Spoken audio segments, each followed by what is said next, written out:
Eh bien donc bonjour à tous et puis on va donc démarrer cette session sur cet atelier sur l'état civil. Alors donc on va commencer, faut que je clique où ici. Voilà, donc c'est toujours Jean-Jacques Roussel bien sûr. Le sommaire de la session, ça va être donc la correction de l'exercice.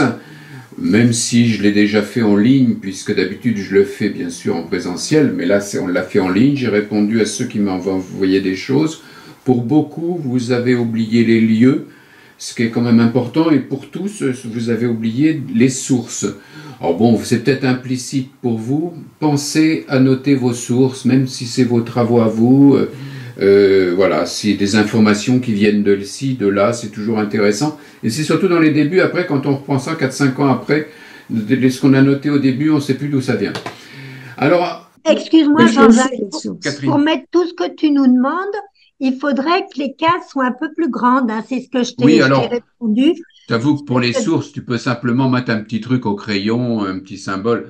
C'est vrai que les cases, elles sont pas très grandes et que dans les cases, on peut mettre la naissance, le décès. En général, on met le mariage sur le lien qu'il y a entre deux Oui, oui, cases, oui. mais essayer de mettre au moins la commune, la date, la commune et entre parenthèses le département, ça vous sera utile.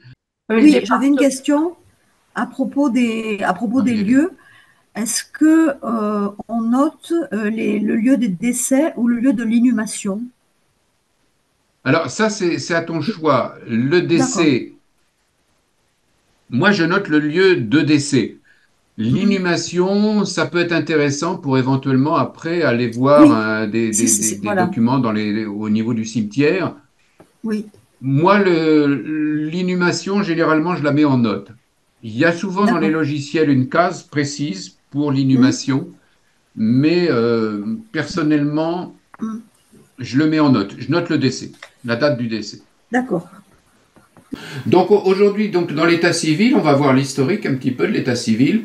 On va parler bien entendu du calendrier républicain qui est quand même quelque chose de très important. Le contenu des registres, qu'est-ce qu'on va trouver là-dedans? La notion de table décennale, c'est typique de l'état civil. On parlera de l'âge de majorité et de l'âge minimum pour les mariages et on évoquera plus que d'évoquer, d'ailleurs on va parler des délais de communication. On verra que les actes laïques et les actes religieux, et puis on aura encore un petit exercice, comme d'habitude. Donc, correction de l'exercice précédent, eh bien, on l'a fait par courrier électronique. Et donc, on va tout de suite attaquer. Je vous avais demandé donc le premier arbre Mhm, avec le mhm, mhm, choix du référent. Je pense que tout le monde l'a fait. mhm. Qui, par exemple, a pris autre chose que soi-même? Moi, j'ai pris Ok, ma fille. J'ai pris ma d'accord. Ce fille. qui te permet. Alors, si tu as pris ta fille, Mm, Jacqueline, donc mm. tu vas faire une branche Ouais. Du côté du papa, mais bon. Mm. du papa Mm. de la fille. Donc, voilà, Ouais. ça permet d'avoir le conjoint. Mm. Quelqu'un d'autre? D'accord. Donc, le choix de référent, on avait vu que c'était important.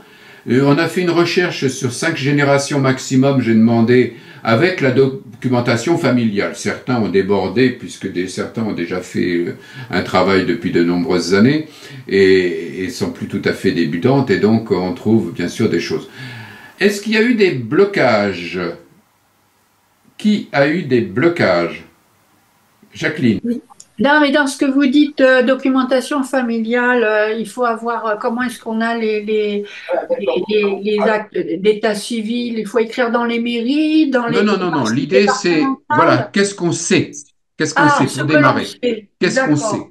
Qu'est-ce qu'on a D'accord. par l'oral, par des livrets de famille qu'on aurait pu Oui, hériter, c'est des ça. documents des actes Des extraits de notariés naissance, les qu'on aurait pu mariages, hériter? les Ah, actes Voilà. de Qu'est-ce d'accord. que mariage. l'on connaît? Voilà, c'était ça l'idée Ouais. de base de ce premier cours. C'était, D'accord. Mm. on n'a pas été encore cherché sur Internet ni ailleurs, ni dans les mairies. Qu'est-ce que l'on a comme élément pour pouvoir démarrer? C'était ça l'idée. D'accord. Justement, avec d'abord l'état civil, puisque c'est ce qui nous est le plus proche, avec donc l'historique. L'historique de l'état civil en France, faut penser, et on en parlera un petit peu plus, on l'évoque juste aujourd'hui, mais on en parlera un petit peu plus la semaine prochaine, l'ordonnance de Villers-Cotterêts de François Ier en 1539. On détaillera ça, je vous donnerai un document la semaine prochaine sur ces ordonnances de Villers-Cotterêts. C'est quelque chose de très très complet qu'avait fait François Ier à l'époque. L'idée, c'est qu'auparavant, tous les documents administratifs étaient plutôt en latin, et son idée, c'était de faire en sorte que ça soit écrit et rédigé en français. Et en fait, je ne sais pas combien d'articles, on le verra la semaine prochaine, dans ces ordonnances, il y en a 3 qui nous concernent. Et les repères chronologiques, c'est un document que je pourrais vous envoyer, qui permet un peu de se repérer dans tout ça, justement. Et ça permet de se resituer un petit peu. Hein, on a peut-être des souvenirs des Carolingiens, les Capétiens, et puis de savoir un peu comment ça se place tout ça, la Première République, la Deuxième Empire, la Troisième République, les temps français, le gouvernement provisoire, la Quatrième et la Cinquième, et j'ai même rajouté notre dernier président dans la liste. Donc ça peut être un document pour se repérer un petit peu. Quelquefois on a des doutes, tiens oui, Louis VI, mais il était placé comment, loi Louis VI? On a déjà entendu parler de Louis VI le Gros, mais bon voilà, c'est 1108. On remontera sûrement pas jusqu'à ce point-là. Je vous enverrai à tous par courrier électronique ce document. Donc, je parlais de François Ier, et donc en 1539, il demande à tous ces prêtres, puisque c'est les prêtres qui font les baptêmes, de tenir en français un registre des baptêmes. Alors, ça s'est pas fait en un jour. Il faut bien penser ça. Ça s'est pas fait en un jour parce que les prêtres... alors, il y en avait qui avaient commencé avant à faire ce genre de choses. C'est très rare. Il y en a quelques-uns en France, mais la plupart... Il y en a un certain nombre qui étaient un peu réticents parce que faut savoir qu'à l'époque, les prêtres payaient leurs papiers et payaient leur encre. Donc tout ça, ça avait un coût. Et donc ça s'est pas fait en un jour. Il a fallu que François Ier envoie un petit peu des gens dans les villes et dans les villages pour pousser les prêtres à réaliser ça.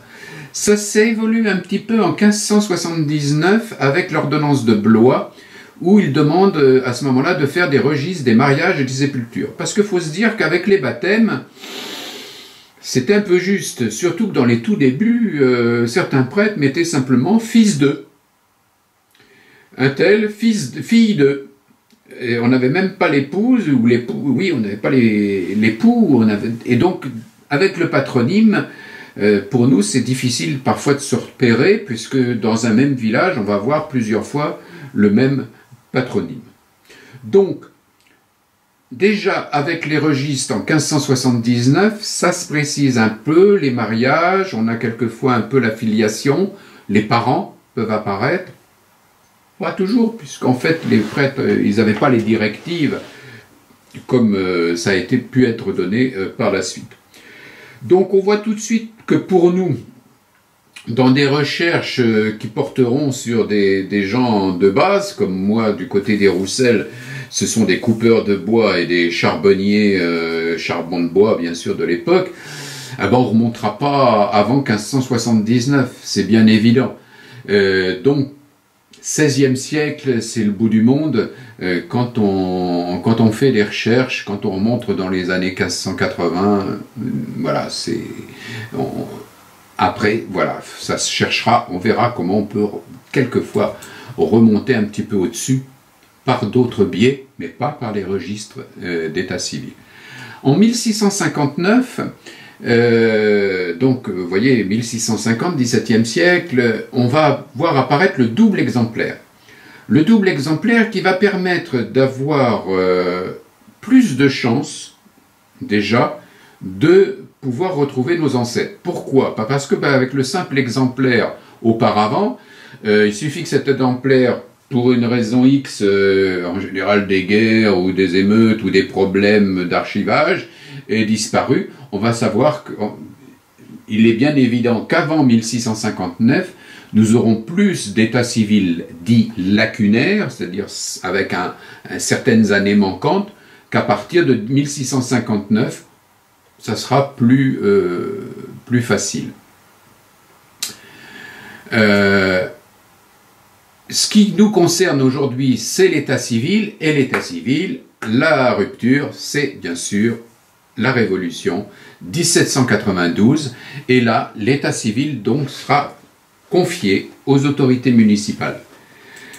C'est pour ça qu'on en parlera d'état civil. Hein. C'est plus les prêtres qui rédigent ça, c'est les autorités municipales. On verra tout à fait à la fin de cette présentation que l'Église continue à fonctionner et que les actes religieux existeront toujours. Attention, attention, important pour tout le monde. Il y a une période au niveau de l'an 6, c'est-à-dire le 22 septembre 1798, tous les mariages ont lieu au chef-lieu de canton. Donc attention à ça, parce que si vous cherchez dans votre commune, vous risquez bien sûr d'en avoir beaucoup, puis vous dites c'est dans la commune, on cherche dans la commune, et puis à un moment donné on ne trouve plus. Ben oui, parce que à cette période-là, en l'an 6, les mariages devaient être réalisés au chef-lieu de canton. Donc pensez, quand vous arrivez dans ces années-là, à aller voir au chef-lieu de canton, si des fois dans les tables décennales, on va voir ça, vous ne trouvez pas ce que vous cherchez. Important à noter. 1823, on verra apparaître un numéro d'ordre. Numéro d'ordre qui est bien pratique justement parce que dans les tables décennales, on aura le numéro d'ordre, et donc après pour rechercher l'acte dans le registre, ça sera plus facile parce qu'il suffit de regarder les numéros et puis on tombe très rapidement sur le bon. 1897, ça aussi c'est passionnant parce que là interviennent ce qu'on appelle les mentions marginales. On en parlera en détail tout à l'heure, mais ça c'est une mine. 1897, pas avant. Voilà, alors voilà le document qui me semble être important à noter. Au niveau de l'historique, tout bascule, bien sûr, pour nous, à la Révolution française, 20 septembre 1792. Il y a le avant et il y a le après. Avant, donc, depuis Villers-Cotterêts, depuis François Ier, ce sont les registres paroissiaux. Les registres paroissiaux, avec donc des registres de catholicité, et on aura les mêmes registres dits de l'Église réformée pour les protestants. Et pour les juifs, on retrouvera la même chose au niveau du consistoire. 3 documents, les baptêmes, les mariages et les sépultures. Ça, c'est ce qu'on trouve avant 1792. Après 1792, ça devient des registres d'état civil, tenus, je viens de le dire, par les autorités municipales. On trouvera dans ces registres d'état civil des tables décennales. Donc tous les 10 ans, on aura un registre spécifique. On part en 1792, donc 1792, 1893. 92, 93. D'accord? À chaque fois, les 10 ans tourneront autour de cette date-là. Faut pas Et là, on ne parle plus de baptême, mais on parle de naissance, évidemment. On parle toujours de mariage, et on ne parle plus de sépulture, mais donc de décès. Avant, on parle souvent de BMS, baptême, mariage, sépulture, et après, donc, naissance, mariage, décès. C'est déposé en mairie après 1792. On aura une période transitoire, et ça sera effectif réellement qu'en 93, je crois. Et donc, on voit apparaître le calendrier révolutionnaire. On voit apparaître le calendrier révolutionnaire, et là on va en parler un petit peu, on va s'attarder un petit peu dessus, parce qu'il a quand même son charme. Alors, voilà. Le calendrier révolutionnaire ou calendrier républicain. Tiens. Calendrier républicain, calendrier révolutionnaire français, qui a donc démarre a priori le 22 septembre 1792 et qui s'appelle donc le premier Vendémiaire en 1. Il est en vigueur en fait réellement que le 15 Vendémiaire de l'an 2. Vous voyez, il va mettre quand même un an à se mettre en place, à se mettre en route. Son intérêt, c'est que, comme le système métrique qui a été implanté en France en 1790, c'était vraiment dans l'air du temps, hein, le système décimal va donc, au niveau de ce calendrier, ne plus être lié à la monarchie ni au christianisme. C'est ça l'idée. Donc de créer un calendrier qui soit décimal. 12 mois de 30 jours. Ça fait 360 jours, auxquels on ajoute 5 jours complémentaires ou 6 jours complémentaires pour les années bissextiles. Donc on est bien sur du décimal. Les fêtes de l'Ancien Régime deviennent des repos dominicales avec des fêtes décadaires, tous les 10. Alors, ce calendrier révolutionnaire partait d'une belle idée pour l'époque. Elle avait un gros problème, c'est que le début était basé sur le solstice au méridien de Paris. Et donc, c'était pas universalisable. On pouvait pas, dans les autres... En plus, tous les mois, on va le voir, sont basés sur les saisons, etc. Et bien sûr, c'est pas du tout universel. Il ne peut pas être universel, ce calendrier, tel qu'il a été conçu au départ. Là.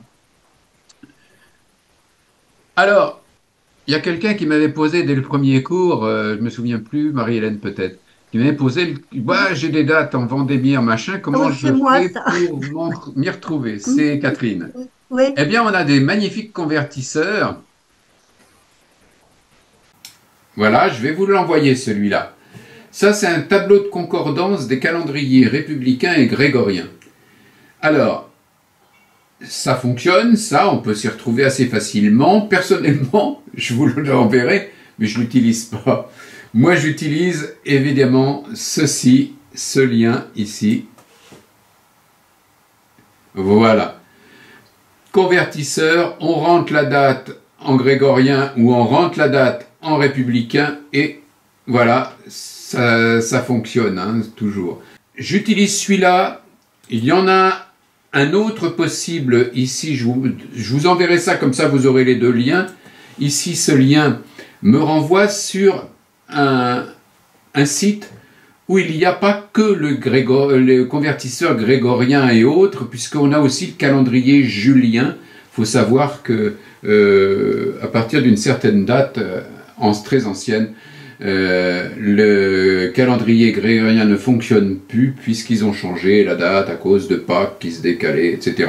Bon, pas calendrier julien, calendrier républicain français, le calendrier hébreu, musulman, perse, maya. Voilà, là, vous avez tous les convertisseurs que vous pouvez que vous pouvez souhaiter. Et voilà, c'est un lien que donc vous trouverez en bas ici du document que je vais vous envoyer par courrier électronique. Il y a un magnifique document papier, mais je l'ai pas eu, j'ai eu qu'une photocopie, où c'est un calendrier républicain où on parle, malheureusement la photocopie est de mauvaise qualité, l'ère des Français compte de la fondation de la République qui a eu lieu le 22 septembre 1781, de l'ère vulgaire. L'ère vulgaire est abolie pour les usages civils. Les commencements de chaque année est fixé à minuit, commençant le jour où tombe l'équinoxe d'automne pour l'Observatoire de Paris. La première année de la République française a commencé à minuit le 22 22 septembre septembre, 22 septembre. 1792, etc., etc. Le premier vendémiaire, donc ils expliquent après les mois, le premier vendémiaire des vendanges qui ont eu lieu de septembre en octobre, le second brumaire des brouillards et des brumes basses qui sont Sudation. transsudation, oui, de la nature. Ah oui, c'est beau ça. D'octobre en novembre. Octobre Le à troisième novembre. frimaire du froid, tantôt Sec. Sec, sec, tantôt Sec, sec, tantôt tantôt humide. sec, humide, tantôt et qui humide. te fit sentir de novembre en décembre le quatrième nivose de la De la neige qui neige blanchit qui la blanchit terre. la terre. Donc tout Ah, ça, c'est c'est joli. bien Décembre, joli. janvier. Par contre, c'est clair que c'est pas universel. C'est Non. pas universel, ça peut pas fonctionner pour pour le monde entier. En tête de ça, on trouve donc une photo de Joseph Vara à ses 13 ans. Euh, et donc, lui est à la Martyr de la liberté et de Vendée. et la Vendée. Vendée. La Vendée. Et de la Vendée, Vendée, La oui. Vendée, c'était un... ouais, t'es Eh vendéen. oui. Donc, ce qu'on peut voir après, c'est donc que, oui, il faut que je clique comme ça. On voit ici donc de septembre à mars le début donc de ce calendrier qui commence donc avec le Vendémiaire. mois de septembre, avec donc le premier vendémiaire. Et vous remarquerez tout de suite que eh bien, ce sont des animaux, des plantes, Lézard, et cheval. puis des fois Ah oui, c'est pas les des seins, outils. bien sûr. Alors, Eh par exemple, si oui, je te eh demande, oui. Marie-Hélène, ta date de naissance, Marie-Hélène, Pas du ouais, tout. oui, Oui, à quel jour et quel mois? Parce que l'année, 29 mai. 29 mai. Alors il faut aller Alors, plus loin. 29 mai, on l'a, est-ce qu'on l'a là-dessus? Ici, on arrive en mars, il faut aller sur l'autre, de mars à Mars à septembre. septembre, voilà, c'est Voilà. ça. Alors printemps. Mars, avril, mai. Printemps. Alors, on a dit Alors, 29 mai, par exemple, donc on est dans, oh, ici, mai, mai, où c'est mai? On ne voit pas. Ah, puis 29 il ici. passe par des Eh cadres. bien, Par c'était le jour décade, du oui. râteau. Le, Le jour du râteau. ah, le râteau. Ah! Le jour du C'est la râteau. Saint-Râteau. Ah bah, non, il n'y a plus de sein, bien sûr. Mais non, il n'y a plus de ça. Euh, La rhubarbe, le donc, sainfoin, le bouton d'or. Martine, Oui, quel jour? moi, le 27 avril. Le 27 avril, Ah bah, on est c'est le encore sur printemps aussi. Les mai. boulots, Oui. les boulots. Ah bah non, non, pour moi, c'était le 29 avril, je me suis trompé. Attends, t'es pas le râteau. T'es le 29 Ah, mai. le 27 avril, c'est quoi Excuse-moi, alors? excuse-moi, c'est Non, pas c'est le bon. mois de mai, t'avais raison. Oui, mois de mai, c'est la faux, c'est pas le râteau, Ah bah, Ah oui, enfin, c'est... c'est la faux. Et avril, Par c'est contre, le quoi 27 alors? avril, il est là, Le le champ- 27 avril, Le champion. Les Le champions. champion. Ah, pourquoi champion, champion? champion. Moi, je suis du 24, je suis rossignol. Bon, C'est bah, je veux joli, bien que ça soit rossignol. champion, en sachant que c'est 8 octidi. Vous voyez qu'il y a trimedi, duodi, tridi, premier jour, deuxième jour, Ah troisième oui. jour, quatrième, quintidi, sextidi, Septidi, septidi. Et octidi. donc, on est dans la Alors, c'est pas première ça. décade, ici, donc Ah oui, c'est mois divisé de en floréal. décades. D'accord. D'accord? Vous voyez le principe?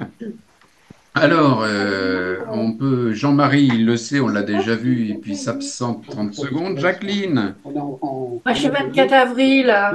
Oui, c'est juste à Jacqueline, côté. Ça, c'est le 24 avril. rossignol. Ouais. C'est joli. oui. Ah, c'est mieux que la faux. T'as vu hein. que c'était le rossignol? Ah, ben, ça n'a pas Ah le même oui, usage. magnifique. Il y a utile, il y a l'utile et il y a le beau, la nature. Je verrai ce soir. Ensuite, Mais c'est quand même écrit en majuscule.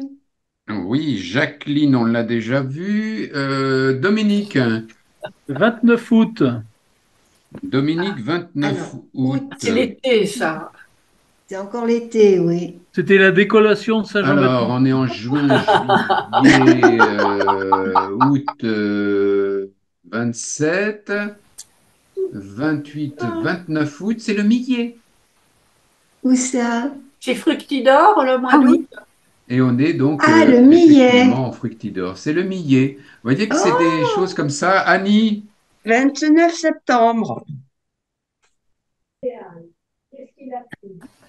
alors le 29 septembre, je ne sais pas s'il est là. Non, il n'est pas là. Il faut aller dans l'autre.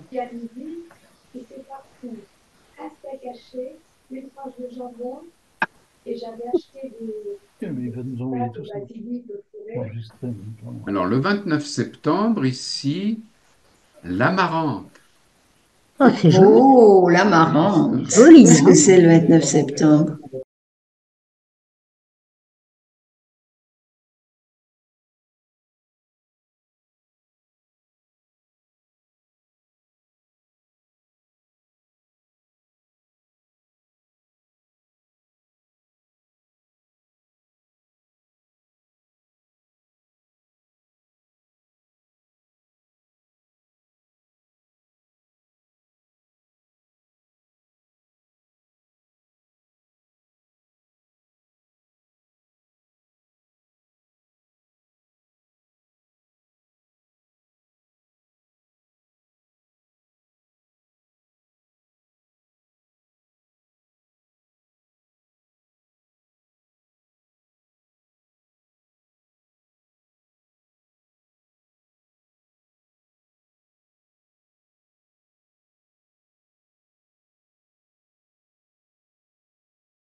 On va trouver comme indication,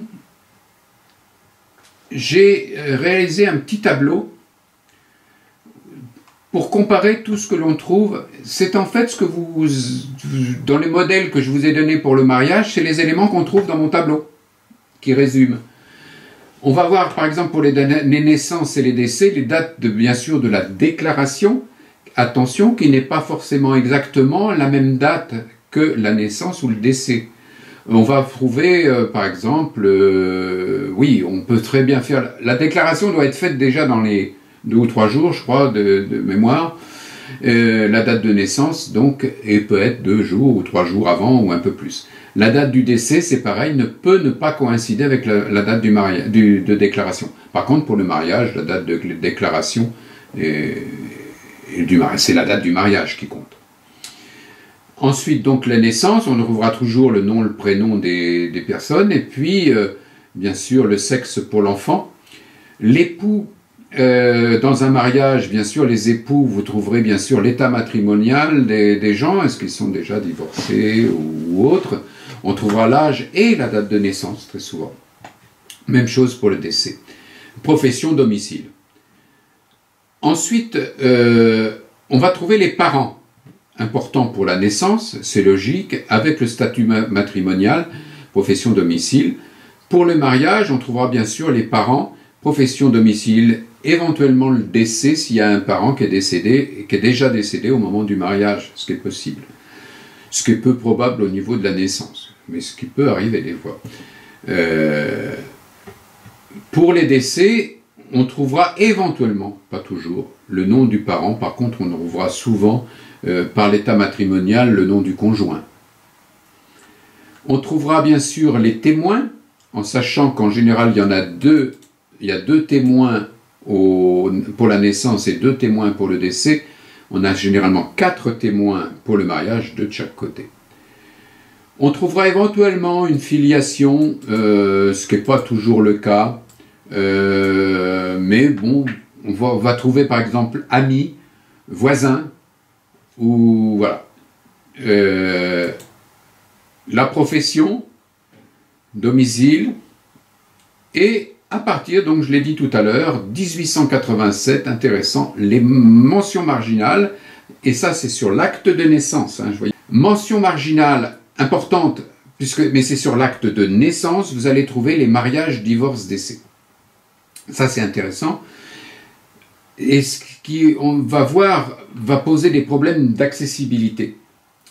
L'accessibilité pour les naissances, mariages, on va le revoir un peu plus loin, c'est 75 ans, ce qui veut dire qu'en 2024 actuellement, on peut remonter jusqu'en 1949.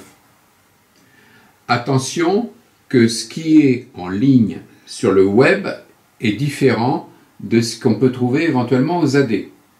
Alors, je vous rappelle que le décès, c'est immédiat. Attention, donc en ligne, on dépend de la loi informatique et liberté, la CNIL, et le règlement européen sur la protection des données à caractère personnel, RGPD, qui modifie cette règle des 75 ans. 25 ans pour les décès, 75 ans pour les mariages, 100 ans pour les naissances. Donc, je mets ici, c'est assez compliqué, mais c'est souvent sur le net 100 ans qui prédominent à cause de cette loi.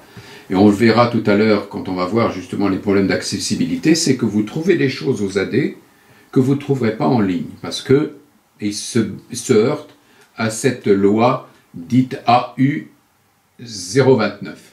Voilà un exemple donc d'état civil.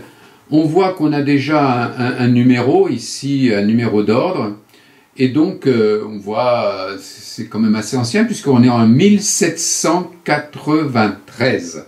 Donc on est dans les tout débuts de l'état civil. Et le deuxième de la République française, donc on est en l'an 2 de la République. Mais on voyait que les deux dates, grégorienne et révolutionnaire, cohabitent dans ce texte.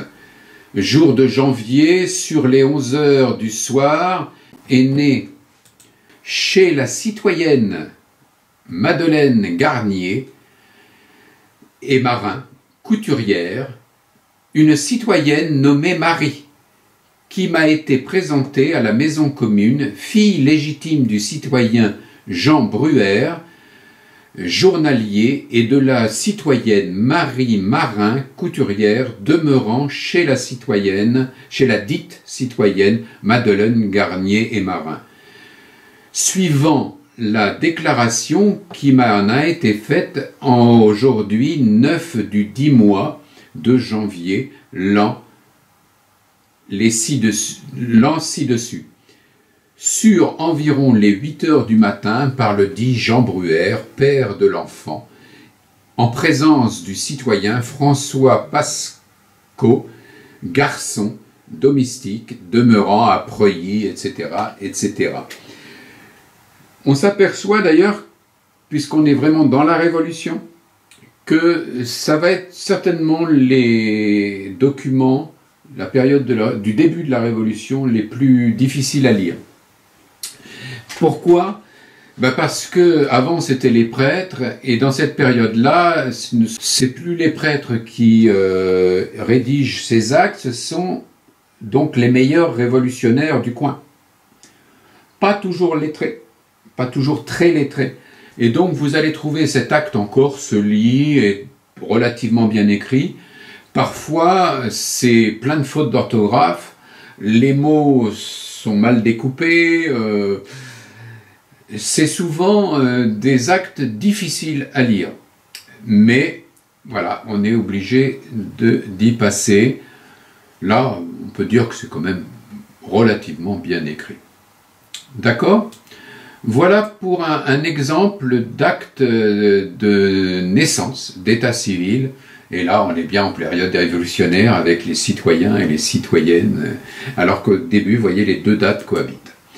Voilà pour donc le contenu des registres. Les tables décennales. Les tables décennales se présentent comme ça.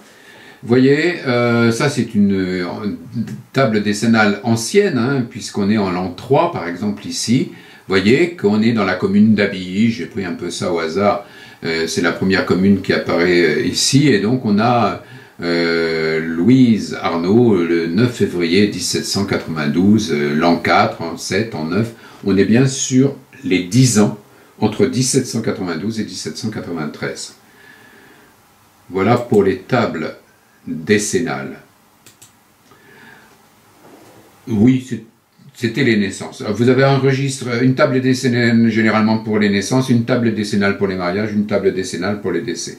Attention aux abréviations, ça c'est quelque chose qui surprend les débutants. Les abréviations, 7 breu, c'est pas le 7e mois, c'est septembre.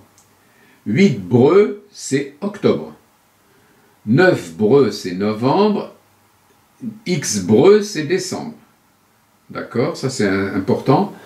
Aussi, en général, les 7 ne sont pas barrés. Et le 5, c'est souvent un peu comme un S. Donc, attention à lire ça. C'est pas toujours très évident, mais faut le noter, faut le savoir. Voilà, une fois qu'on le sait, ça va bien. Maintenant, parlons de l'âge de la majorité et de l'âge donc du mariage. On parlera d'âge nubile pour l'âge exigé par la loi pour qu'une personne puisse contracter mariage. On verra tout à l'heure dans un tableau que l'âge nubile est généralement très bas, surtout pour les femmes. Majorité matrimoniale, ça sera l'âge au-dessus duquel le consentement des parents n'est plus exigé pour se marier. D'où, sur les actes, on trouve la mention présent et consentant. Ben oui, il fallait les consentements très tard, vous allez voir que c'est très vieux. Il faudra le consentement des parents sur les actes de mariage. On verra aussi après la notion de majorité civile, c'est l'âge pour être considéré juridiquement comme civilement capable et responsable. D'accord? Âge nubile, âge matrimonial, majorité civile. 3 notions que l'on trouve dans ce tableau. On trouve les différentes périodes, on trouve donc l'âge nubile, je vous rappelle, l'âge en deçà duquel on ne peut pas se marier, sauf bien sûr tous ces cas-là, il y a aussi des dispenses. Mais bon, l'âge de majorité matrimoniale et l'âge de majorité civile. Alors on voit que le droit canon, c'était l'âge nubile, c'était 14 ans pour les hommes et 12 ans pour les femmes. On peut noter que nos rois et reines d'une certaine période respectaient un petit peu ces choses-là, l'âge de majorité matrimoniale étant les mêmes. C'est l'ordonnance de Blois en 1579, François Ier encore, royal. On a toujours le même âge nubile, mais on augmente l'âge de majorité matrimoniale. Les hommes 30 ans, donc jusqu'à 30 ans, les hommes devaient demander l'autorisation aux parents. Et 25 ans pour les femmes. Généralement, la majorité civile, c'est généralement 25 ans selon les coutumes locales. Ça peut varier d'une région à l'autre en France. 20 septembre 1792, donc la Révolution, on passe 15 ans et 13 ans, on augmente un tout petit peu, et 21 ans, là ça commence à être 21 ans pour les deux au niveau de l'âge majorité matrimoniale, et correspondant d'ailleurs à la majorité civile pour les deux. Mais 21 ans, ça a duré longtemps, hein, parce que moi, ça a duré très longtemps, puisque ça n'a changé. Oui, parce que quand je me suis mariée, il a fallu le consentement de mes parents. Complètement. Oui. Ça n'a pu être changé qu'en 74. Hein. Ah là là, oui. Quel âge il faut noter, c'est... Oui, question. Oui. Quel âge vous aviez? J'avais 21 ans quand je me suis mariée, mais quand les bans ont été... Je me suis mariée à 11 décembre, étant du 23 novembre. Quand les bans ont été publiés... Tu n'avais pas la majorité. Je n'avais pas la majorité. C'est ça, tu n'avais pas 21 ans. Et oui. Alors, notez ici que ça a bougé un petit peu. Hein, il y a c'était un petit peu une réaction, côté réactionnaire en l'an 12, à la fin donc du calendrier révolutionnaire et voilà, on revient 25 et 21, on revient un petit peu en arrière, mais on reste 21 ans pour la majorité civile. Ça remonte à 21 ans pour les deux avec 1907, le Code civil de 1907. Et c'est qu'en 1974 que l'on voit que c'est modifié pour les deux et que c'est abaissé à 18 ans pour les deux. C'est là qu'on remarque vraiment, dans l'ancien temps, au XVIe siècle, hein, le 14 et 12 ans pour les filles. Il signale aussi donc que tout ça peut faire l'objet de dispenses. Et qu'en général, ces dispenses peuvent être trouvées, il y a une rubrique aux archives pour les dispenses. C'est toujours intéressant. Voilà pour l'âge de majorité et l'âge de minimum pour se marier. Abordons, je l'ai déjà suggéré tout à l'heure, on va parler un peu plus des délais de communication. Alors, les délais de communication, on fonctionne, disons, sur la loi du 15 juillet 2008, mais ça évolue tout le temps avec des nouvelles directives européennes, etc. La loi du 15 juillet 2008, donc la délivrance est gratuite, ça je vous l'ai déjà dit, attention, les demandes sont généralement à faire par Internet et vous allez tomber sur des sites commerciaux qui vous aident à remplir vos formulaires, entre guillemets, mais qui vous font payer 10 € à la fin, non, c'est gratuit. Les décès sont immédiatement communicables, d'ailleurs on verra plus tard qu'il y a des bases de données de l'INSEE qui sont disponibles. 75 ans pour les naissances-mariages. Si on veut quelque chose avant 75 ans, c'est-à-dire avant 1949 actuellement, eh bien, faudra justifier que l'acte c'est un ascendant et qu'on est un descendant ou un conjoint ou un représentant légal. Des extraits peuvent toujours être obtenus, mais ça ne nous apportera pas forcément beaucoup d'intérêt. Je vous montre ici, j'espère pouvoir revenir, oui, je montre ici. Je vous communiquerai par Internet, par email, ce document, qui est assez complet, puisqu'il y a bien sûr ici les naissances, mariages, décès. On voit la règle des 75 ans, qui intervient pour les naissances, mariages, les décès, non.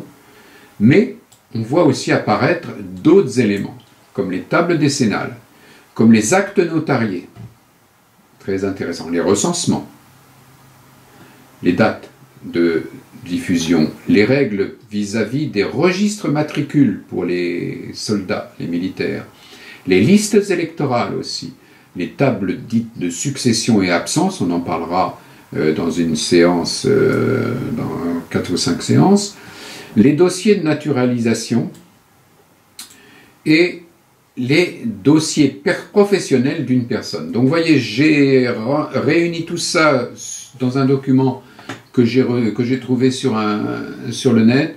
Je vous l'enverrai, bien sûr. De tout ça, qu'est-ce qu'il faut tirer? Il faut savoir que, par exemple, aux AD 37, en ce moment, en 2024, en ligne, on va avoir les tables décennales de 1792 à 1972. Table décennale. Par contre, l'état civil de 1792 à 1922 pour les naissances et les mariages déchets jusqu'en 1933. Vous voyez, ils sont contraints à ça par le biais de la loi européenne sur la protection des données personnelles. En salle, par contre, on va avoir les naissances, les mariages et les décès jusqu'en 1933. On ne va pas jusqu'en 49 quand même, hein, mais jusqu'en 1933. Donc, voilà, il faut le savoir. C'est en général, il faut savoir aussi que vous faites une recherche sur des archives du département X à une certaine date. Il n'y a pas ce que vous cherchez parce que c'est limité avant. Il faut penser que peut-être dans 1 an, 2 ans, 5 ans, ils vont mettre, parce qu'ils ne mettent pas ça chaque année, hein, ils ne mettent pas à jour les archives chaque année. C'est peut-être au bout de 3, 4 ans, c'est quand ils refont un peu le site pour une raison ou pour une autre, ou ils apportent des corrections. En général, il y a un paquet de corrections qui va arriver et à ce moment-là, ils peuvent ouvrir des registres plus récents. C'est les paquets de correction, il faut penser qu'il y a aussi les paquets de correction, ça peut intervenir. Si je vais et que je trouve par exemple une page qui est scannée ou qui est manquante ou une page qui est floue, il suffit d'écrire aux AD, de leur dire voilà, votre page là elle est floue, elle n'est pas lisible, et donc eux ils vont peut-être rescanner, mais ça ne sera pas mis immédiatement en ligne. Ça sera mis peut-être dans 1 an ou dans 2 ans ou dans 1 an et demi, à un moment avec tout le paquet de corrections qui est envoyé aux prestataires de services qui réalisent le site pour que ça soit mis à jour. Donc, ça va plus récemment, hein, c'est bien sûr, elles sont possibles les tables décennales, puisqu'il n'y a pas les renseignements sensibles comme sur les naissances. Je vous ai dit, il y a les mentions marginales sur les naissances, donc il y a les décès. 1949, c'est la date de ma naissance. S'ils mettaient mon acte de naissance en ligne, ils auraient ma date de mariage, ils auraient beaucoup de choses, beaucoup trop de choses. Hein, d'accord. On aura l'occasion aussi de voir, quand on fera Internet, comment nous, on doit se protéger au niveau de nos données. Voilà des choses intéressantes, donc, au niveau des délais de communication, savoir que, bien, il y a des règles et qu'elles sont différentes dans ce qu'on peut voir, donc aux AD, in situ, et sur Internet, puisque sur Internet, ce sont d'autres règles qui régissent. Voilà pour les délais de communication. Parlons maintenant des actes religieux et des actes laïques. On est donc dans l'état civil, là on se trouve, hein, puisqu'on remonte régulièrement, là on se trouve après la Révolution, après on verra la semaine prochaine avant la Révolution, là on est après la Révolution, et donc on est dans les actes laïques. Mais il faut savoir que, et donc les actes laïques se trouvent aux archives municipales et départementales. Mais que les actes religieux ont toujours lieu. Nos ancêtres, et puis même peut-être encore nous, on s'est plus ou moins mariés à l'église, pour beaucoup, et donc vous allez avoir un acte religieux qui a été fait. Ce sont dit les actes de catholicité, comme je vous ai montré lors du premier atelier. Par contre, ces actes de catholicité sont disponibles au diocèse. Il faut écrire au diocèse, demander une photocopie. Il est de bon ton de glisser un petit chèque de dédommagement pour le temps passé à photocopier.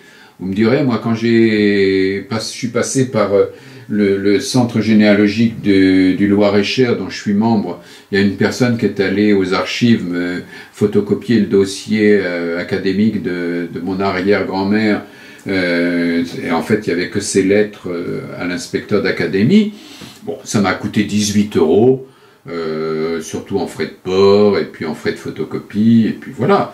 Là, c'est pareil, il faut mettre un petit chèque, ne serait-ce que pour l'envoi, et puis pour le temps passé, et le prix des photocopies. Donc, diocèse.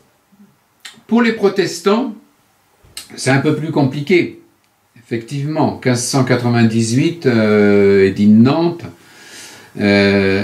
on a donc des registres propres aux réformés. De 1685 à 1787, vous allez avoir des registres clandestins qui existent ou pas, parce qu'il y a eu quand même beaucoup de destruction, etc. Donc, voilà, il faut chercher 1787. Donc, on retrouve des registres paroissiaux spécifiques. Bien sûr, en 1793, on ne distingue plus les religions, donc il y a l'état civil pour tout le monde, à partir de 1793. Si vous cherchez des éléments à propos des protestants, est-ce que dans le groupe, il y a quelqu'un qui a dans sa famille des protestants? Non. Je crois pas. On se rapproche de la Suisse et de l'Allemagne, mais non. Non, Non. vous Ah êtes bah, du plus côté du de mon sud. mari, oui, peut-être, mais je sais Vous même êtes pas. plus du sud, côté là-bas, Corse, Italie, etc. Savoie. Mais bon, il y a un site que j'ai trouvé qui est intéressant pour faire des recherches au niveau donc des protestants. C'est la Société euh, de l'histoire du protestantisme français. Donc c'est un site important dans lequel donc on va pouvoir trouver des données. Vous voyez, il y a même une revue, des données sur le protestantisme en France, qui n'est pas évident vu je vous dis, le côté clandestin qui a pu avoir lieu à une certaine période. Société de l'histoire du protestantisme français. Il faut savoir que par exemple, il y a aussi dans les cercles de généalogie peut-être des gens qui ont fait un travail dans la région qui vous concerne. À Tours, par exemple, au CGDT, au Cercle généalogique de Touraine, il y a une dame qui a fait un gros travail sur les protestants de Touraine, et il y a, je crois, 6 ou 7 fascicules sur les protestants de Touraine. Elle a fait un énorme travail, elle a passé quasiment toute sa vie à travailler sur les protestants de Touraine. Mais bon, c'est un document voilà, qui est très précieux pour les gens qui travaillent et qui cherchent donc des renseignements sur les protestants. Il faut savoir aussi donc que pour les juifs, bien sûr, voilà, c'est généralement avant 1793, puisqu'en 1793 on a l'état civil, mais on va aussi trouver des actes avant, donc c'est des actes en hébreu, et à partir de 1793, donc on a l'état civil, mais l'équivalent du diocèse pour les juifs, c'est le consistoire, et donc vous avez des registres au consistoire qui peuvent vous donner, bien sûr, des renseignements.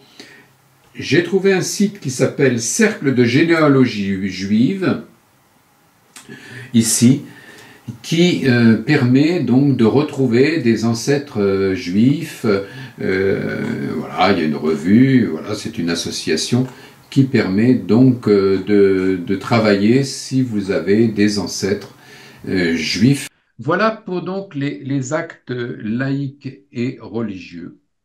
Eh bien, on arrive au bout de cette séance sur les, l'état civil, qui est donc la première partie donc dans nos recherches de nos jours jusqu'à la Révolution. Est-ce qu'il y a des questions avant qu'on passe à l'exercice? Non? Oui, un Oui, détail. Dominique. J'ai demandé mon acte de naissance il n'y a pas longtemps. Je l'ai Mhm. reçu effectivement dans sa forme intégrale, mais Mhm. dessus ne figurent pas les noms ou aucun nom de témoin. Mon père tout seul a fait la déclaration de naissance. Il n'y a pas de témoin. C'est possible, puisque moi j'ai fait la déclaration de mon fils, il n'y a pas de témoin, j'étais tout seul, effectivement. En général, le père. J'étais tout seul, puisque non, il n'y a pas de témoin.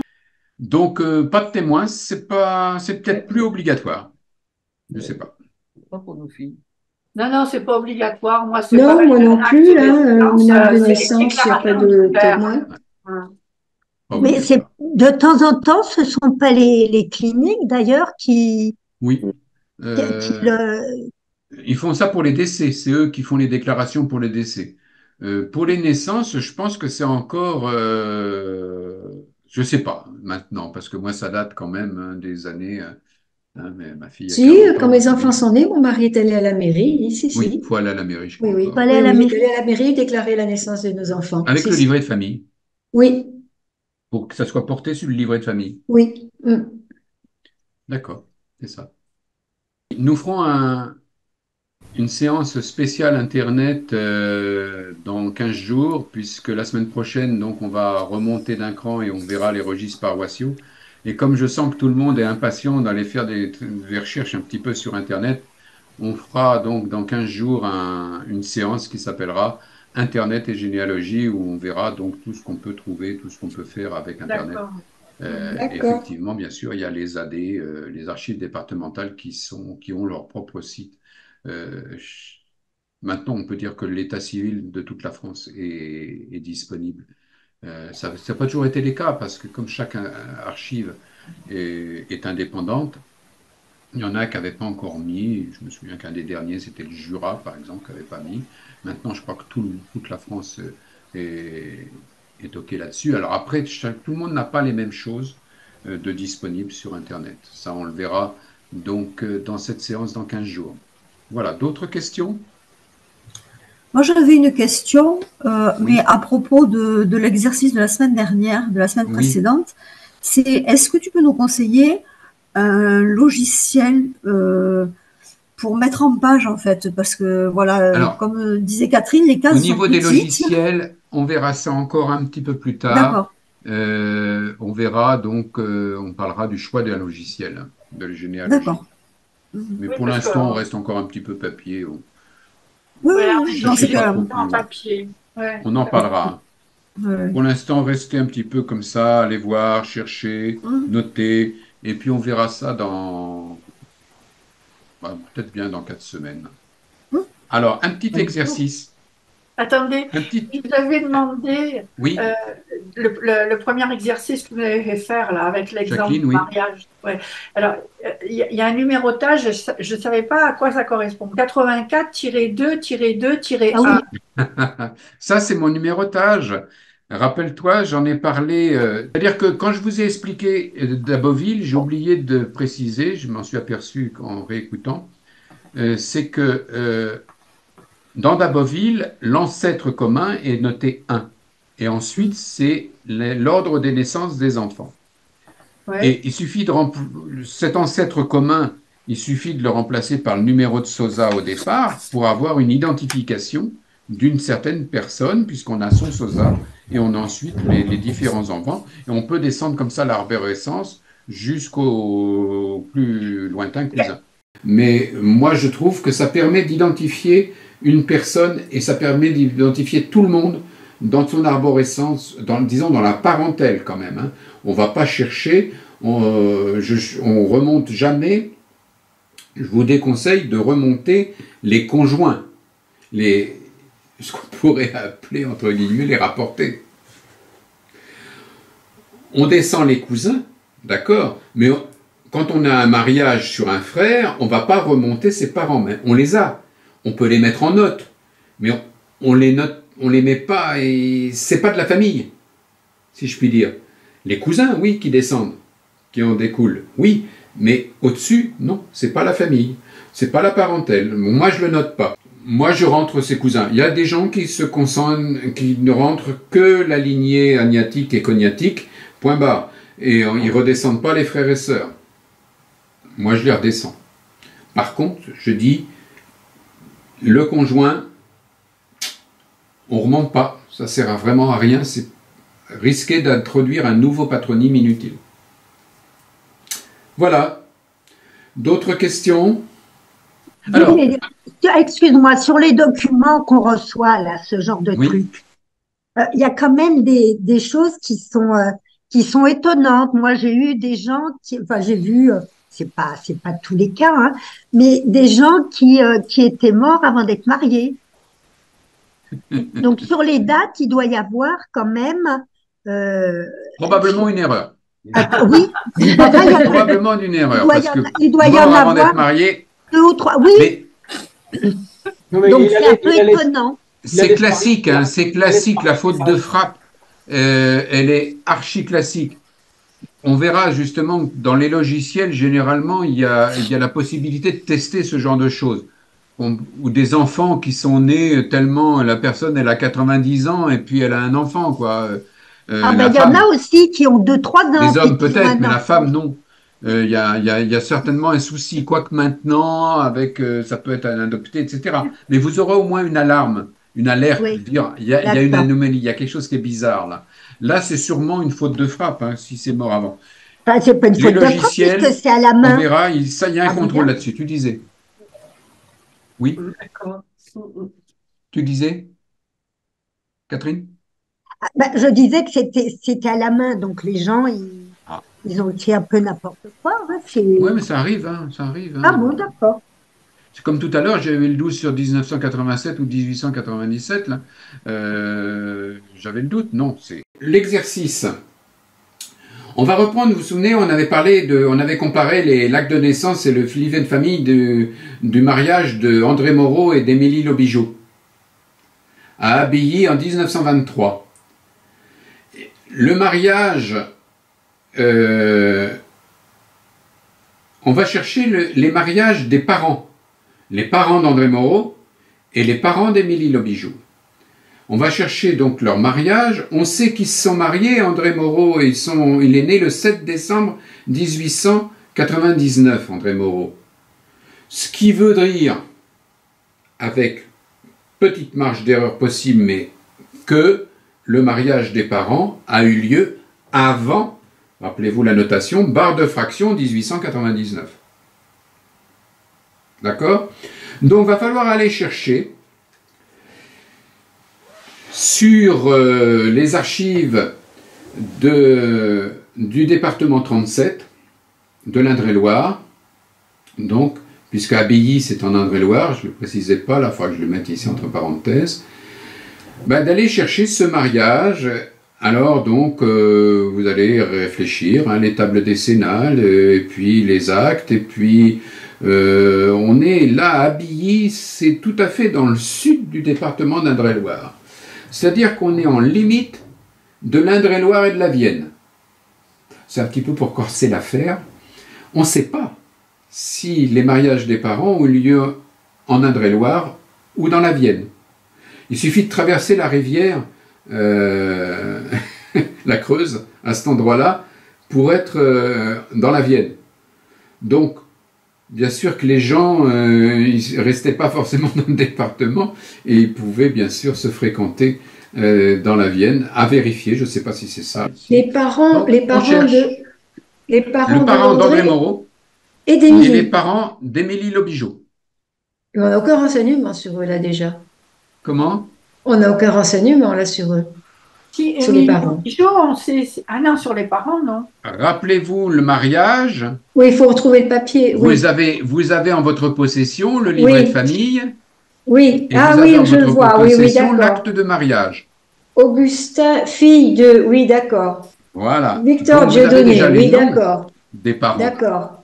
de l'un Ok. et de l'autre. Donc, il y a possibilité de recherche, voilà, de remonter. Donc, C'est on veut vraiment le pas principe même du travail de généalogie que vous entreprenez. On a une donnée et on essaye d'aller au-dessus.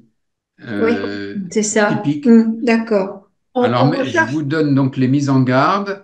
Table décennale, c'est pas toujours fiable. La Touraine, l'Indre-et-Loire ou la Vienne. Mariage. Donc, allez voir si c'est pas d'une commune de l'autre côté, je sais pas, à chercher. Je vous laisse travailler là-dessus. Oh là là. C'est l'objectif, hein, c'est de poser un petit peu des questions et de montrer un peu les... Ah, donc, aux années 37, je vous avais montré hein, comment y aller. Hein, Ça fait 2 actes de mariage qu'on recherche là. Voilà. Non. Rechercher les mariages de leurs parents. Les parents d'Émilie. Oui. Ah, bah oui, c'est vrai, oui, oui. Oui. Voilà. Oui, oui, Les 2 parents actes, Moreau oui. et les parents Lobigeau. Oui. D'accord. D'accord. D'accord? Mhm. Bien. Je pense qu'on arrive au bout. Voilà, on arrive au bout. Il est 15h25, donc Bon. Eh ben. on est dans les temps.